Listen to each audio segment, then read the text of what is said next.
Tennis aficionados, welcome back to the channel. What we just saw in the California desert is nothing short of a seismic earthquake, therefore I want you to sit down, take a big breath, and get ready. There has been a complete upheaval in the tennis world. A shockwave that has echoed from the sun-drenched Indian Wells stadiums to Kazakhstan stairs and the busy streets of Manila. You were completely and utterly mistaken if you believed you already knew the outcome of this year's BNP Paribas Open and that the top seeds had already been chosen. One of the most significant, astounding, and completely illogical upsets in recent Women's Tennis Association history has just occurred. Even though the title of today's video says it all, speaking the words out still seems strange. Kazakhstan as a whole is completely shocking. The 2023 Indian Wells champion, the icy, seemingly unbeatable Elena Rybakina, is ranked third in the world. The lady who dominated the Australian Open to start the year has lost. Furthermore, she hasn't only lost to a previous Grand Slam champion who is making a comeback or a fellow top 10 veteran. The 20-year-old Filipino sensation Alexandra Eala has outlasted, outplayed, and demolished her. Give it some time to sink in. The up-and-coming talent Alexandra Eala recently broke into the top 31 of the world rankings. Despite making consistent, significant progress on the tour, the player was still viewed as a huge underdog against the baseline's overwhelming firepower. The unimaginable has just been accomplished by Rybakina. This was not intended to occur. It was not anticipated by the oddsmakers. It was unexpected by the commentators in the commentary booths. It was definitely not what I anticipated. Furthermore, I doubt that anyone in Elena Rybakina's camp anticipated this hurricane. The form Rybakina brought to California intimidates opponents before they even set foot on the court. We are discussing a player who wasn't only following the beat. It was being defined by her. Her serve has proven to be a deadly weapon, an unreturnable missile that has saved her from any predicament.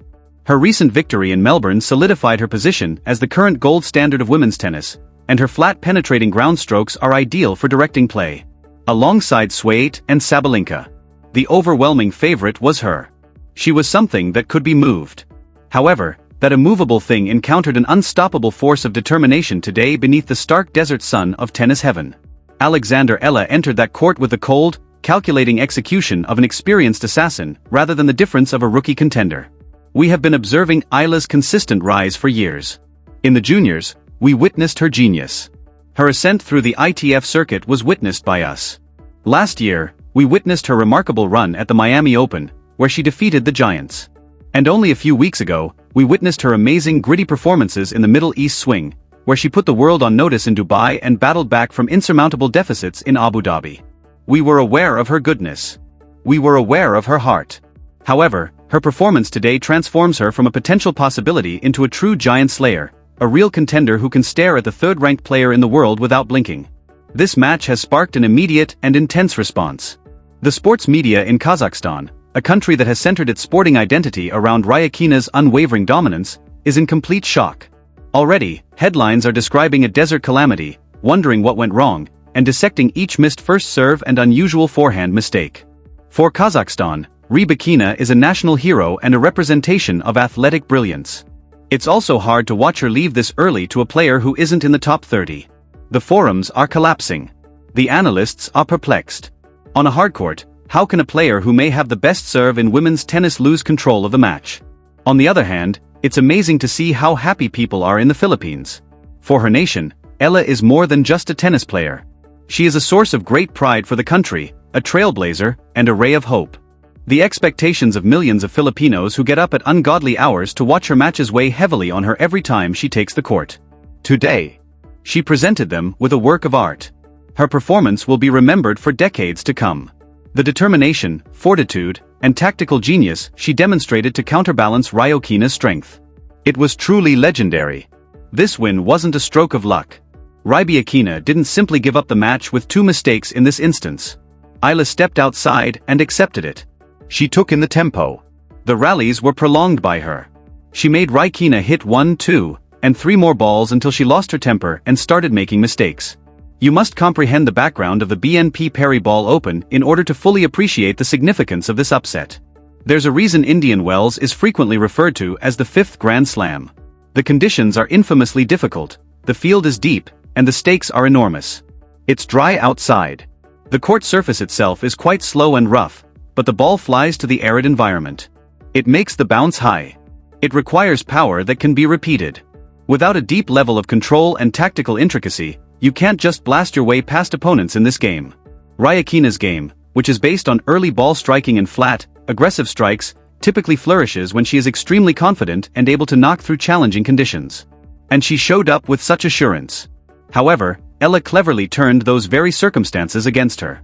Early on, I understood that she would be blown off the court if she attempted to match Rybakina's force. Rather, she made the match a mental and physical race. In order to drive Rybakina back and prevent her from stepping inside the baseline and dictating her own terms, she took advantage of the sluggish, high-bouncing courts by looping powerful topspin deep into the corners. This game was a masterclass in disturbance. It demonstrated that tennis is more than just a game played with a racket. It is performed in between the ears. It is a game of psychological warfare, momentum changes, and imperceptible modifications that can change the course of a conflict. Eala methodically destroyed Elena Rybakina, a mountain that had crushed so many others this season, rock by rock as she gazed at it. She demonstrated to the world that raw, unadulterated force can be defeated by speed, defense, tactical adaptability, and an indomitable spirit. This is what makes our sport so beautiful. We monitor for this reason. Because the script may be destroyed and a new star can create their own history in bold, indelible letters on any given Sunday, in this case, a gorgeous day in California. What specifically did she do then? How did a 20-year-old from Manila defeat the Australian Open's current queen? Set by set, game by game, tactic by tactic, let's dive right in and dissect this tennis match that is a true masterpiece. Before a single ball was ever hit, we must first examine the atmosphere. The stadium was brimming with that special Indian Wells vibe and was completely full. There was a clear split in the crowd, the sun was shining, and shadows were gently moving across the court. You had the tennis purists expecting the world number 3 to provide a clinical, uncomplicated masterclass. On the other hand, a second-round WTA match was filled with an electrifying Davis Cup-like atmosphere thanks to an extremely vocal and enthusiastic group of Filipino supporters who waved flags and chanted. Eala feeds on this vitality. She consumes it. During the coin toss, you can see it in her eyes. However, Rybakina kept her normal cold expression, appearing almost bored by the action, a face that typically portends disaster for her rivals. Eala was focused, her eyes keen, and she was bouncing on her toes. The first set started precisely how the oddsmakers had expected. Rybakina emerged with nothing but bombs. We are discussing first serves that regularly clock in the high teens and precisely strike the corners. In the first 2 service games, Eala hardly managed to get her racket on the ball. Rybakina breezed through her games in less than 90 seconds, demonstrating her hold on love. Rybakina was standing 3 feet inside the baseline as Eala served, taking the second serve early and completely destroying subsequent returns. In an instant, Rybakina was leading for love and had secured a double break. It appeared to be a bloodbath in progress to anyone seeing. Eala appeared to be totally taken aback by the situation and the gravity of Rybakina's shooting. The next opponent Rybakina would face was already being discussed by the commentators. At this point, however, we must discuss Alexandra Eala's mental toughness. A younger, less skilled player would have given up entirely. They would have accepted the bagel, tanked the set, and hoped to come back in the second. Not a log of 4. She remained calm. She didn't start hitting too hard. Rather, she inhaled deeply, glanced at her player's box, nodded, and started working. Her return position began to drastically shift. Eala gave herself an extra fraction of a second to judge the trajectory and simply get the ball back in play by stepping far back, nearly into the California desert bush, rather than attempting to hold the baseline against Rybakina's initial serve. The goal was not to hit a clean return winner. It was all about getting the point across. And after the point began, he made a wonderful tactical change. Rybakina, she discovered, loves pace. Rybakina eats flat, hard balls. She reroutes her own powerful shots by taking advantage of the opponent's speed. Eala ceased offering her pace as a result. On the slow Indian well surface, she began striking powerful looping high-bouncing top-spin balls deep into the middle of the court. Out of Rybakina's ideal strike zone, these balls sat up high. Rybakina began to seem uneasy after having to produce all of her own pace off high balls. Her flawless timing from the first 4 games started to falter. She began long spraying her forehands. Her backhands were netted. With gritty, exhausting baseline rallies, Eala was able to recover after holding her own serve, making it 4-2. The opening set was ultimately won by Rybakina 6-3, but the momentum had clearly changed. Eala had taken a blood sample. She had demonstrated her ability to participate in the rallies. She had sowed doubt in the third-ranked person in the world. That skepticism turned into a full-fledged catastrophe for the Kazakh star as the second set progressed. Eala unleashed her fury. She understood Rybakina's rhythm well. In this match, Eala's footwork was just captivating. Before Rybakina even hit the ball, she was lurking about the court, waiting for Rybakina's bold downline shots. Eala started using the drop shot with terrible efficiency. Rybakina is a tall, very strong player, but she moves forward. Perhaps the only small weakness in her otherwise perfect game is the way she moves from the baseline to the net. Eala ruthlessly exposes it. With that strong top spin, she would drive Rybakina far into the backhand corner. Additionally, Eala would flawlessly float a stunning backhand slice drop shot over the net as soon as Rybakina was anchored behind the baseline. Rybakina had to run, lunge, and constantly move her enormous body forward and backward. The Wimbledon winner began to feel the effects of the intense heat of the desert and his harsh physical examination.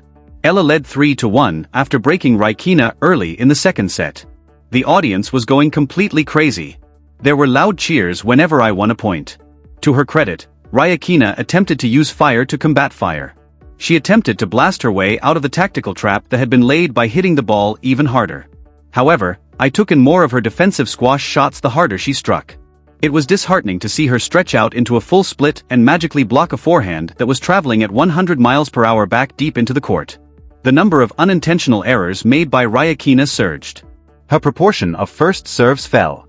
She appeared hurried, agitated, and notably unprepared. Eala served perfectly in the second set. Standing at 6 feet 4 inches. The stadium was buzzing with excitement as we faced a decisive match. There was a lot of attrition in the third set. It was among the best tennis sets we have seen this year. Both players were fully aware of the stakes. Prior to the third set, Rybakina had a medical timeout off the court. Perhaps she was attempting to chill the hot Filipina by trying to mentally and physically reset herself. She appeared rejuvenated upon her return. Once more, she found her first serve. Serving was the only method used in the first 6 games. Both players are not moving an inch. Game after game, deuce add in, add out, 3-all 30-all. It was oppressively tense. It seemed as though the entire tournament rested on each and every rally. The pivotal moment occurred when everyone was serving. 3 straight return winners were struck by Rybakina. To put up triple breakpoint love 40, the lines were painted with absolute lasers. It was this. The world number 3 was expected to show her might, crush the upstart's confidence, and finish the match at this point. The stadium fell silent. However, the best game of her life was made by Alexandra Eala, who had ice in her veins. Initially, Rybakina was shanked into the bleachers by a powerful kick serve that went wide. 15-40. Then came a taxing 25-shot rally in which Eala refused to miss and ultimately forced Rybakina to make a backhand error. 30-40. Eala performed the unimaginable on the third breakpoint. Against one of the world's top returners, she served and volleyed. Eala put away a crisp forehand volley on breakpoint in the third set by charging a net and hitting a slice serve out wide. Deuce. The audience burst out. Rybakina appeared stunned. After holding serve for the following 2 points, Eala made it 5-4. Rybakina was broken by that hold. In order to stay in the match at 45, you could see the air leaving her tires. The Kazakh bore the full weight of the pressure. Eala performed a perfect comeback game after spotting blood in the water. She viciously attacked Rybakina's second serve, stealing any angles from Rybakina by moving inside the baseline and driving the ball deep into the middle. The Filipina scored a double match point at 15-40. The entire contest was captured in the ensuing rally. Rybakina struck a huge forehand that was inside out. A shot that would defeat 99% of the tourer with ease. Eala scurried, slipped across the rough hard court, and launched a huge defensive lob. For what seemed like an age, the ball floated in the dusty air. Incredibly, Rybakina netted it after letting it bounce and positioning herself for a high forehand put away. The game set match. Eala Alexander. Eala dropped her racket, felt her knees, and hid her face in her hands as soon as the ball struck the net. The stadium blew apart. It was an overwhelming roar.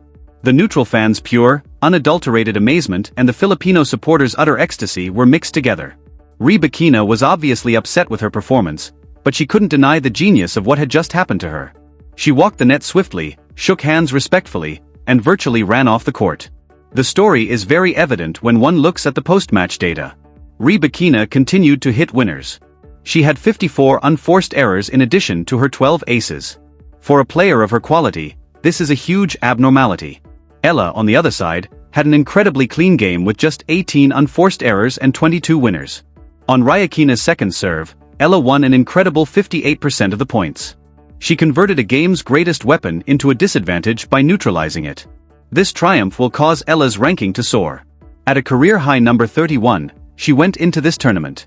However, she is firmly banging on the door of the top 20 after defeating a top 3 seed and earning the enormous points that come with a third-round performance at a WDA 1000 event.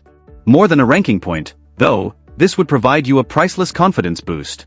Eala now understands that she can defeat the world's greatest athletes on the grandest stages, and more significantly, the rest of the locker room is aware of this. She is more than simply a risky floater in the draw now. She poses a real risk of taking home these enormous titles. Elena Rybakina finds this to be a disappointing and bitter setback. It will take some serious thought to be derailed this early in a tournament she loves since she was carrying so much momentum and form. Today, under pressure, she needs to determine what happened to her forehand. She needs to understand why she was unable to adjust when her plan A was removed. She will definitely recover. She is too talented, too competent, and too good not to. However, this defeat reveals a strategy for defeating her. The Ice Queen can be melted if you can endure a first assault, change the ball's height and speed, and force her to participate in a strenuous, physical competition. Today, the remainder of the tour was undoubtedly taking notes. I'm just shaking my head in amazement at what we saw as we get to the end of this enormous deep dive. We spend so much time on this sport for this reason. We examine the rankings, draws, and matchups for this reason. Tennis is a deeply human activity that is influenced by the athlete's uncontrollable emotions and sheer willpower on the court, despite all the facts and reasoning. Elena Rybakina wasn't the only person defeated by Alexandra Eala today. She wrote a new chapter in Philippine sports history. She demonstrated that if you have the guts to persevere, no obstacle is insurmountable, no opponent is too formidable, and no mountain is too high. How far Alexandra Eala can go in this competition is now the question. For her, the draw is totally open. After this outcome, the players in her quarter will be feeling both relieved that they won't have to face Rybakina and terrified at the thought of going up against the fiery Filipina who just defeated her. Eala is moving forward. She has both the game and the audience. The possibilities are endless. She must heal physically. Although the nearly 3-hour marathon was difficult, adrenaline has a lot of power. She has every reason to make a deep historic run all the way to the last weekend here at Indian Wells if she can continue to play with this kind of tactical discipline and defensive skill. The route leads to Miami, Rybakina. Prior to the second half of the Sunshine Double, she will have a few weeks to recuperate, rest, and recalibrate. She will be very determined to show that today was only a regrettable blip on the radar because she was a finalist in Miami last year. Although there will be a lot of strain, champions are shaped by how they handle hardship. I would like to hear from each and every one of you who are viewing this. How did you feel about this huge upset? For even a moment, did you see this coming? What did you think was the match's pivotal moment? Do you believe Alexandra Eala is capable of winning the entire BNP Paribas Open? And what needs to be fixed before Elena Rybakina takes to the Miami courts? Now is the time to enter the comment area and make your voice heard. I'm eager to read your critique, and I know the argument will be intense. Please hit the like button if you liked this tremendously thorough analysis of one of the best games of the year. It helps spread the word about this tennis material to a larger audience and signals to the algorithm that we are doing something correctly.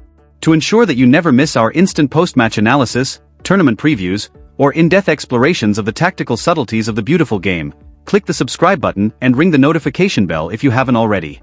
As the drama continues to develop, we will be covering every aspect of this Indian Wales tournament.